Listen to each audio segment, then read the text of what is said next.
তো হ্যালো বন্ধুরা, তোমরা সবাই কেমন আছো? আশা করছি অনেক ভালো আছো। আমি দেবী চলে এলাম আজকে অনেক দিন পর একটা ব্লগ নিয়ে। আর আজকের ব্লগটা একদম অন্যরকম। আসলে তোমরা অনেকেই জানো যে আমি কিছুদিন হলো বাড়ি ছেড়ে চলে এসেছি, মানে কাজের জন্য একটু বাইরে চলে এসেছি ছেলেকে নিয়ে। তো এখানে আসার পরে এটা আমার প্রথম ভিডিও।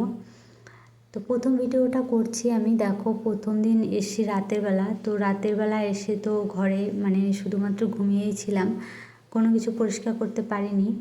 সেই জন্য পরের দিন সকালবেলা ঘুম থেকে উঠে সব কিছু শুরু করে দিয়েছি। দেখো, ঝাড়ঝাঁটা দিয়ে সব পরিষ্কার করে নিচ্ছি, কেননা ঘরটা নেওয়া হয়েছে। ঘরে তো আর সেভাবে কেউ ছিল না, যারা ছিল তারা ঘর ফাঁকা করে চলে গেছে। তো এখন ঘরটা নোংরা হয়ে আছে, সেই জন্য আমি ঘরটা পরিষ্কার করে ঝাড়ঝাঁটা দিয়ে মুছে সুন্দর করে থাকার মতো করে নিচ্ছি আর কি। এমনি ঘরটা ভালো, বেশ সুন্দর, দেখতেই পাচ্ছ। একটা রুম, একটা ডাইনিং, একটা কিচেন রুমও আছে, আর এটা হচ্ছে গেট। আর বাড়িটা এই যে দেখো, বাড়িটা এখানে খুব সুন্দর, আসলে ভালোই লাগছে, বাড়িটা খুব খারাপ নয়। তো যাই হোক, নতুন একটা জায়গা, আমার একটু অন্যরকম লাগছে নতুন জায়গায় এসে। বাড়ি ছেড়ে মানে বাড়ির বাইরে এই প্রথম মানে থাকার জন্য। এমনি তো আমি যাই মেলা টেলা করতে, দু একদিন মেলা করে চলে আসি, কিন্তু এবারে প্রথম আমি এখানে মানে থাকবো, সেই জন্য এসেছি যে কিছুদিন থাকবো কাজের জন্য। তো এরপর দেখো আমার হয়ে গেল ঘর ঝাড়টা দেওয়া। এবার ঘরটাকে সুন্দর করে মুছে নিতে হবে। কি বলো তো, আমার ভীষণ অন্যরকম একটু লাগছে, জানি না এই পরিবেশে নিজেকে মানিয়ে নিতে পারবো কি না, কোথায় কীভাবে যাব, কি করব। মানে যেহেতু কাজের জন্য এসেছি, কাজ তো করতে হবে, কিন্তু তারপরেও দেখো কীভাবে কি করব ছেলেটাকে নিয়ে, মানে বুঝতেই পারছি না। তবে যাই হোক, চেষ্টা করব ভালো থাকার, সব কিছুর সঙ্গে মানিয়ে নেওয়ার। তবে জানি না কতটা পারবো। তো আসার পরে ভিডিওটা করেছিলাম, এতদিন অবধি ভিডিওটা আমি পোস্ট করতে পারিনি। আসা হয়ে গেছে বেশ কিছুদিন। আসলে মানে যেদিন এসেছি তার পরের দিন থেকে শরীরটা আমার এত খারাপ হয়ে গেছে যে তোমাদেরকে কি বলবো, মানে কথা বলার মতো পরিস্থিতি আমার ছিল না, এতটাই খারাপ হয়ে গেছে। মানে কন্টিনিউ এই 5-6টা দিন একটানা আমি বিছানাতে, মানে কি বলবো, না খাওয়া দাওয়া করতে পেরেছি না কিছু। তবে আজ দুদিন হলো একটু ভালো লাগছে, সেজন্য তোমাদের সঙ্গে ভিডিওটা শেয়ার করছি। তো আশা করছি তোমাদেরও ভালো লাগবে। আর সত্যি আত্মীয় স্বজন পরিজন মানে কাছের মানুষজন রেখে দূরে আসা সত্যিই ভীষণ কষ্টের। আর এখান থেকে মানে আমি যখন তখন যেতে চাইলেও তো যেতে পারবো না। আর আগে বাড়ির কাছে ছিলাম, তো ওখান থেকে বাড়িতে যখন তখন যেতে পারতাম, কিন্তু এখন চলে এসেছি দূরে। কী করবো বলো তো, জীবনটা এরকম, মধ্যবিত্তদের জীবন যা হয়। আর আমি তো মধ্যবিত্ত না, আমি তো ভিখারি। তো ভিখারিদের জীবন এরকমই হয়, দুটো টাকার জন্য দেখো কত কিছু করতে হয়। ছেলেরা বাইরে যায় বলে প্রবাসীর বউ প্রবাসী, তাই না? আর মেয়েরা বাইরে আসলে কী বলে বলো তো।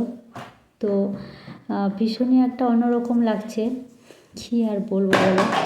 সেজন্য কী ভয়েস দেবো আমি বুঝতেও পারছি না। ছেলেকে নিয়ে চলে এসেছি এতটা দূরে, জানি না কি করব, কিভাবে কি করব।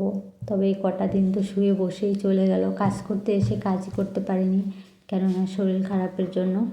তো শরীরটা যেন ভালো হয়ে যায়, সেটা তোমরা একটু আমার জন্য প্রার্থনা করো, আমি যেন পুরোপুরি সুস্থ হয়ে যাই। কারণ দেখো, আমার যদি কোনো কিছু হয়ে যায়, আমার ছেলেটাকে কে দেখবে? ছেলেটাকে নিয়ে তো অসুবিধা পড়ে যাব আমি, এটাই হচ্ছে ব্যাপার। কারণ মানে ও তো ছোটো না, নিজে নিজে কিছু করতেও পারে না, এই হচ্ছে সমস্যা। ওর জন্য আমার যত চিন্তা, সেই জন্য আমার সুস্থ থাকাটা জরুরি, কিন্তু কেন জানি না শরীরটা এখানে টিকছেই না। যাই হোক, তবে আজ দুদিন হলো একটু ভালো আছি, আশা করা যায় ভালো হয়ে যাবে। আর তোমাদের আশীর্বাদ ভালোবাসা থাকলে তো আরও তাড়াতাড়ি ভালো হয়ে যাব, আরও পুরোপুরি সুস্থ হয়ে যাব। আমার ছেলের জন্য সবাই আশীর্বাদ করবে, আমার ছেলেও যেন ভালো থাকে। কেননা এখানে নতুন একটা জায়গা, যদি ভালো না থাকে তখন আমার খুব অসুবিধা হয়ে যাবে।